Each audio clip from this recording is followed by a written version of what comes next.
예수님께서는 이 땅에 오신 목적이 우리와 하나님과의 관계, 깨어진 관계를 다시금 이으시기 위해서 이 땅에 오셨다라고 우리가 표현합니다.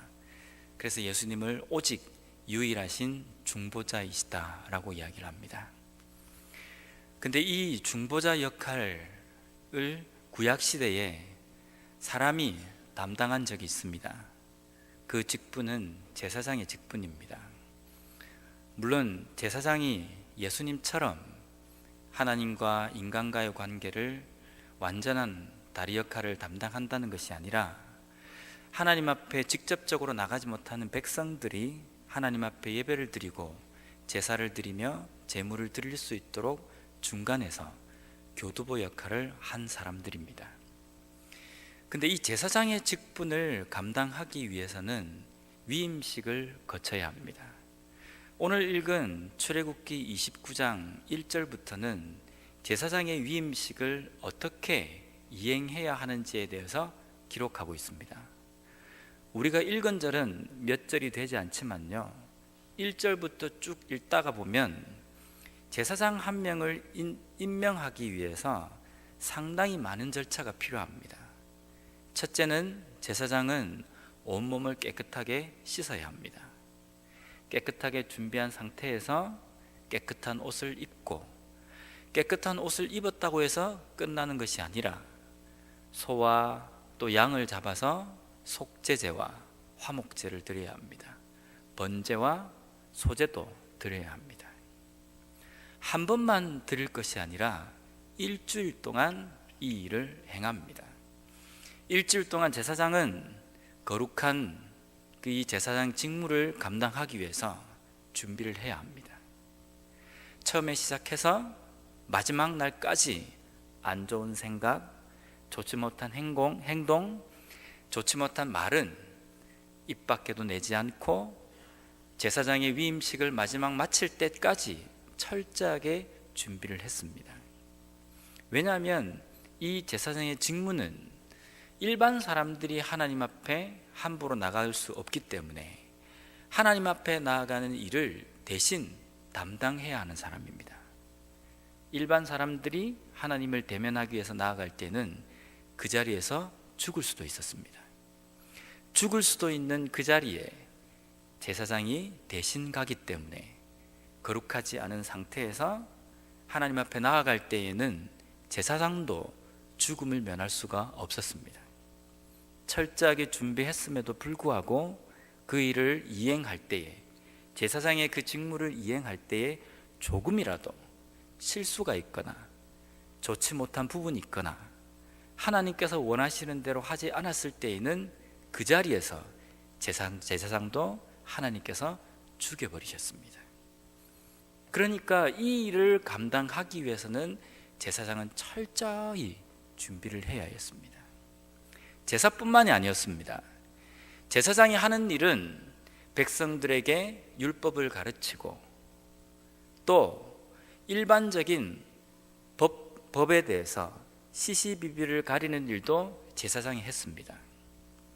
때로는 문둥병자인지 아닌지에 대한 확진도 제사장이 이행했습니다. 때로는 한 여인이 간음을 해서 더러운 여인인지 그렇지 못한 여인인지도 제사장이 판별을 했습니다. 얼마나 중요한 자리입니까?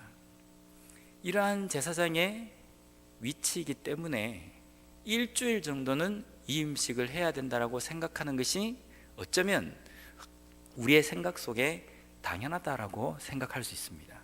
아주 중직이기 때문입니다. 오늘날 이 제사장의 직무를 우리는 어떤 일과 비교할 수 있겠습니까? 오늘날의 이 제사장의 직무처럼 행하는 직분이 어떤 직분입니까?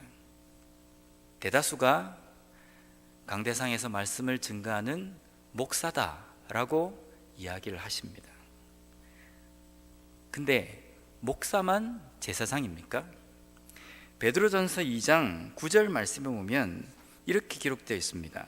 그러나 너희는 택하신 족속이요 왕같은 제사장들이요 거룩한 나라요 그의 소유가 된 백성이니 이는 너희를 어두운 데서 불러내어 그의 기이한 빛에 들어가게 하시니에 아름다운 덕을 선포하게 하려 하심이라. 신약 성경에는 제사장이 우리 모두라고 이야기하십니다. 목사만 제사장이 아닙니다. 어떤 안수를 받아서 이행하는 직분만 제사장이 아니라는 겁니다. 너희 모두는 왕과 같은 제사장이라는 겁니다. 제사장 중에서도 왕처럼 존귀한 제사장이라는 의미입니다. 우리 모두가 이런 제사장 직분을 받은 사람들입니다.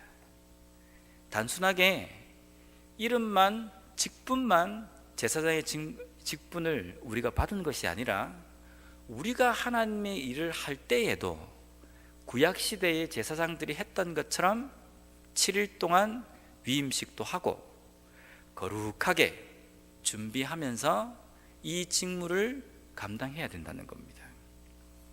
제사장이 이 위임식을 하기 위해서는 먼저 그가 해야 할 제사의 그 일을 앞두고 이 위임식이 이행되었습니다. 그러면 왕과 같은 제사장인 우리는 어떤 예배를 위해서 제사장 직무를 감당합니까? 우리의 삶에서도 제사가 있습니다. 어떤 것이 제사입니까? 주일날 예배를 드리는 것이 제사입니다. 맞습니까? 우리의 제사는 우리의 삶 전체가 제사입니다. 우리의 삶 전체가 하나님께 드리는 예배가 되어야 합니다. 이 제사에 제물이 있습니다. 그 제물은 어린 양도 아니고 염소도 아니고 소도 아닙니다. 우리 자신을 하나님 앞에 산 제물로 드려야 합니다. 그러니까 우리의 삶은 삶 전체가 예배가 되고 우리 자신은 제사장임과 동시에 하나님 앞에 드려져야 될 산 제물이라는 겁니다. 구약시대의 제사장보다 더 중요한 위치에 있다라고 이야기를 해도 과언이 아닙니다. 구약시대에는 제사장은 자기만 준비하면 됩니다. 제물은 백성들이 준비해 옵니다. 제사도 1년에 몇 번 없습니다. 물론 매일 드리는 제사도 있었지만 그 제사에만 집중하면 되었습니다. 그런데 왕과 같은 제사장인 우리는 매일매일을 제사를 드려야 하고 매일매일 드려야 할 제물이 우리에게 있다는 겁니다. 이 직무를 감당하기 위해서 우리가 어떻게 준비를 해야 합니까? 구약시대의 제사장들이 일주일간 준비하듯이 우리 또한 철저하게 준비를 해야 합니다. 거룩한 마음, 거룩한 생각, 거룩한 몸으로 준비해서 하나님의 이 제사장 직무를 감당하기에 부족함이 없도록 준비해야 된다는 겁니다. 우리는 우리의 삶 속에 준비합니다. 무엇을 위해서 준비합니까? 주일날 드려질 예배를 위해서 우리는 일주일간 준비한다라고 이야기를 합니다. 우리의 삶 속에는 주일날 드려지는 1시간 정도 되는 이 예배만을 하나님께 드려야 될 제사입니까? 그렇지 않습니다. 우리의 매일매일의 삶이 제사가 된다라고 이야기하고 계십니다. 우리의 삶이 예배이고 제사이기 때문에 우리는 매일매일 삶 속에서 위임식을 거행해야 하고 정결의식을 이행해야 합니다. 그런데 우리는 이런 사고방식, 이런 생각을 갖고 있음에도 불구하고 우리 스스로가 우리의 마음속에 내가 가진 일에 대해서, 내가 하고 있는 일에 대해서 분류와 등급을 매깁니다. 때때로 교회에서 연말이 되면 다음 해에 사역을 어떻게 맡길 것인지 그것에 고심을 참 많이 합니다. 그래서 어떤 교회는 1지망, 2지망도 써내기도 하고 또 때로는 어떤 교회는 여러 가지 검사지를 동원해서 검사를 합니다. 어떤 은사가 있는지, 또 어떤 성향을 갖고 있는지, 어떤 일을 맡기면 잘 할 수 있을지, 그것을 가지고 본인들의 의도를 물어서 1지망, 2지망, 3지망을 써내게 합니다. 그런데 그렇게 받아서 그 받아진 그 평균과 그 현황을 보면요, 어떤 부서는 미어 터집니다. 대기표가 몇백 번까지 있을 수도 있습니다. 근데 어떤 부서는요, 겨우 한두 사람 지원하는 것으로 멈추는 부서도 있습니다. 굳이 우리가 어떤 부서에 사람들이 많이 몰리는지, 어떤 부서가 사람들이 기피하는 부서인지 직접 우리가 이야기하지 않아도 우리는 잘 알고 있습니다. 왜 그런 현상이 일어납니까? 우리가 우리의 생각 속에도 하나님의 일 가운데에 등급이 있다라고 생각을 하고 있습니다. 옛 어른들 말 중에 직업에 귀천이 없다는 말이 있습니다. 직업에는 높고 낮음이 없다라는 의미입니다. 정말 그렇게 생각하십니까? 직업에는 귀천이 없다고 생각하십니까? 제가 미국의 직업군에 대해서 잘 모르기 때문에 한국의 예를 든다고 한다면, 길에서 수레에서 과일을 파는 사과장수와 국회의원과 그 직업에는 귀천이 없다라고 생각합니까? 말은 귀천이 없다고 이야기합니다. 그런데 은연중에 우리의 생각 속에는 이미 그 직업군에 대해서 높고 낮음, 귀천을 따지고 있다는 겁니다. 세상에서는 충분히 이럴 수 있습니다. 벌어들이는 수입도 틀리고 사회적인 지위도 다르기 때문에, 하는 일과 책임이 다르기 때문에 그럴 수 있습니다. 이 사고방식이 교회 안에 그대로 들어오면 그것이 바람직하다고 생각하십니까? 사회에서도 직업에는 귀천이 없다라고 이야기를 합니다. 그러면 교회에는 더더욱 귀천이 없어야 합니다. 그런데 교회에서는 우리가 생각하는 생각 속에서도 이미 우리가 가지고 있는 사역과 하는 일에 대해서 귀천을 따지기를 좋아합니다. 조금 고상해 보이는 그 일에는 누구나 다 앞장서서 하려고 합니다. 반면에 소위 고상해 보이지 않는 일에 대해서는 기피합니다. 우아해 보이고 뭔가 있어 보이는 그 사역에 대해서는 너도 나도 앞다투어서 하려고 하는 경향이 있습니다. 반면에 별로 그렇게 돋보이지도 않고 몸만 피곤한 사역에 대해서는 기피합니다. 무엇 때문입니까? 내 스스로가 그 일에 대해서 귀천을 가지고 있기 때문입니다. 우리가 교회 안에서 일을 할 때에 나는 교회 일을 한다 라는 표현도 쓰지만, 궁극적으로 우리가 하는 일은 하나님의 일을 하는 겁니다. 내가 하나님의 일을 하는 것이냐 아니면 교회 일을 하는 것이냐, 그것은 나에게 달려 있습니다. 내가 하고 있는 그 사역을 어떻게 바라보느냐에 따라서 내가 교회 일을 하는 사람인지 하나님의 일을 하는 사람인지 구분이 된다는 겁니다. 조그만 일 가운데에서도 내가 소중하게 생각하고 어떻게 하면 내가 이걸 최선을 다해서 잘 이행할 수 있고 하나님 앞에 아름다운 것을 내가 남겨드릴 수 있을 것인지, 그것을 고민하며 두렵고 떨리는 마음으로 그 사역을 감당하면 지극히 적은 일도 주의 일이 됩니다.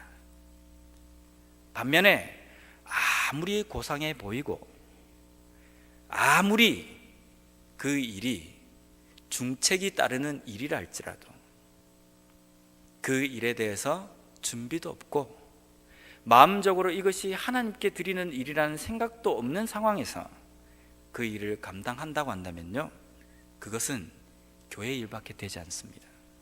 더 심하게 이야기하면 노가다밖에 되지 않는다는 겁니다. 우리는 우리 스스로가 우리가 하는 일에 대해서 귀천을 따집니다. 오늘 봉사부가 헌신 예배로 모였습니다. 우리는 봉사부 이러면 육체적인 노동, 막노동, 때로는 봉사부 안에서도 스스로가 나는 부엌대기다 이런 이야기를 합니다. 물론 그런 표현이 겸손하게 보이는 쪽으로 좋긴 합니다.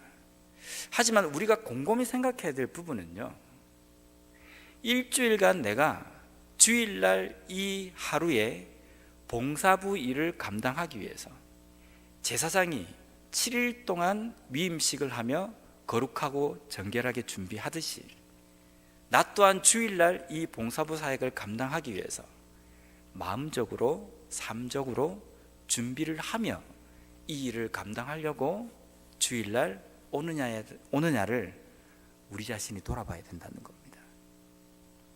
앞에서 대표기도를 하거나 설교를 하거나 특송을 하거나 앞에 나와서 보여지는 그 일만 거룩한 일이 아닙니다. 그것만 예배에 수종드는 것이 아닙니다.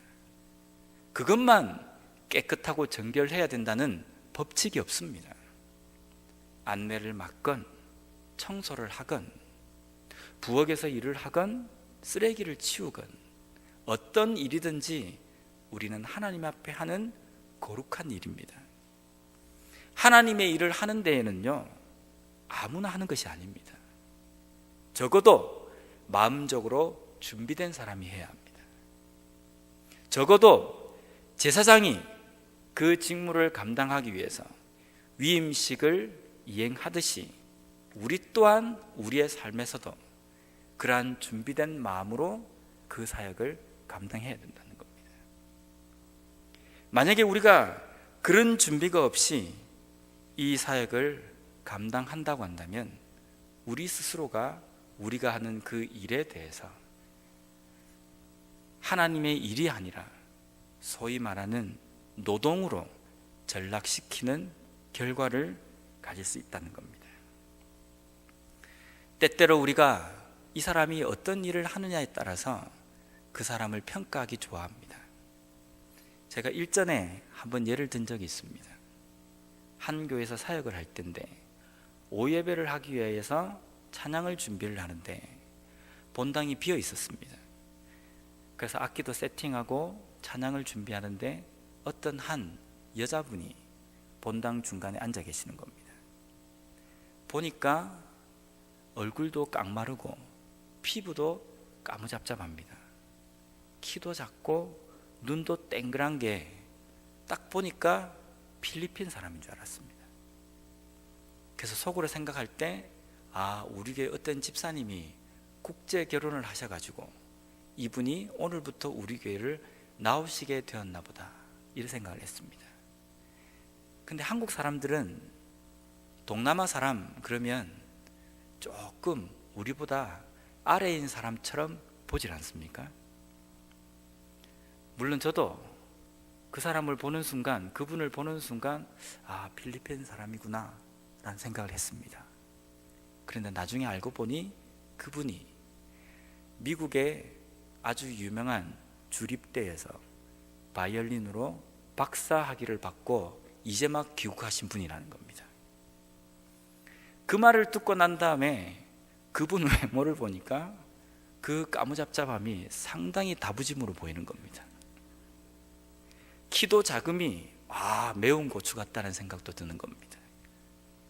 눈도 땡그란 게 이전에는 참 없어 보인다는 생각을 했었는데 눈이 땡그란 게 정말 똑똑해 보이는 겁니다. 사람이 이렇게 간사합니다. 어떤 일이 고상한 것이고 어떤 일이 고상하지 않은 것인지 우리는 이미 우리 머릿속에 다 평가를 내리고 있다는 겁니다. 특히 한국 사람이 더한 것 같습니다. 끝에 사자 붙은 일에 대해서는 우리가 상당히 좀 추앙을 하는 경향이 있습니다. 의사, 변호사, 목사. 제가 중등부를 맡을 때 한 학생이 그 이야기를 합니다. 목사님, 저도 나중에 끝에 사자 붙은 일을 하려고 합니다. 그래, 무슨 일을 하려고 하는데? 백댄서라는 겁니다. 끝에 사자 붙은 그 일에 대해서는 그 사람이 어떠느냐 이것보다는 일단 그 일을 한다고 생각하면 덮어놓고 참 대단하다는 생각을 합니다. 물론 대단하긴 합니다. 그러면 그 일을 하지 않은 분들은 대단하지 않는 겁니까? 우리가 교회 안에서까지 하나님의 일을 이런 식으로 우리가 구분을 짓는다고 한다면 하나님께서는 우리의 이 행동을 보면서 어떤 생각을 하시겠습니까? 참 잘한다. 참 구분을 잘해서 잘 분류를 하고 있구나. 그렇게 칭찬하시겠습니까? 아이를 가르치는 교사의 일만 고상한 것이 아닙니다. 내가 무엇을 하든지 이것이 하나님께 한다는 생각으로 우리가 행할 때에 그 일이 곧 하나님의 일이 되고 고상한 일이 된다는 겁니다. 우리는 왕과 같은 제사장들입니다. 제사장으로서 우리가 드려야 될 제사는 우리의 삶 전체가 제사입니다. 또한 그 제사에 드려질 제물은 우리 삶 전체가 또한 제물이 된다는 겁니다. 제사장, 제사, 제물, 이 세 가지의 공통점은 거룩해야 한다는 겁니다. 흠이 없어야 되고 깨끗해야 된다는 겁니다. 그 일을 매일매일 우리가 해야 된다고 한다면 우리의 매일매일의 삶은 깨끗하기 위하여서, 정결하기 위하여서, 구별된 삶을 위하여서 우리는 힘쓰고 기도하고 또 기도하는 그러한 삶이 되어야 된다는 겁니다. 봉사부 헌신 예배로 우리가 모였지만 봉사부만 오늘 하나님 앞에 헌신할 문제가 아닙니다. 봉사는 우리 모두가 하는 것이 봉사입니다. 우리가 하는 이 일은 교회의 일이 아닙니다. 하나님의 일입니다. 주의 일입니다. 하나님께서 받으셔야 하는 일입니다. 어떻게 하는 것이 하나님께서 받으시는 일이겠습니까? 일주일 동안 아무런 구별함이 없이, 준비함이 없이, 기대감도 없이, 설레임도 없이, 두렵고 떨리는 마음도 없이 우리가 행하는 그 일은 어떠한 일이 되었다 할지라도 하나님께서 받으시지 않을 것입니다. 반면에 우리가 보기에 별로 중요하게 생각되지도 않고 표도나지 않는 일이라 할지라도 우리가 그 일을 할 때에, 밥을 풀 때에도, 국을 풀 때에도, 그릇을 하나 씻을 때에도 이것이 하나님을 위해서 하는 일이다. 내가 이것을 위해서 일주일 동안 이것을 잘 감당하기 위해서 나의 삶을 돌아보고 또 돌아봄으로 내가 이 시간을 기다려 놓으라고 그 일을 감당할 때에 하나님께서는 그 일을 기뻐 받으시고 그렇게 하는 일이 하나님의 일이 될 것입니다. 매일매일의 삶 속에서 이러한 설레임과 이러한 준비함으로 매일매일의 제사장의 위임식을 감당함으로 말미암아 하나님의 일을 온전히 감당하는 우리 봉사부 위원과 그리고 우리 모든 성도님들이 되시길 바랍니다.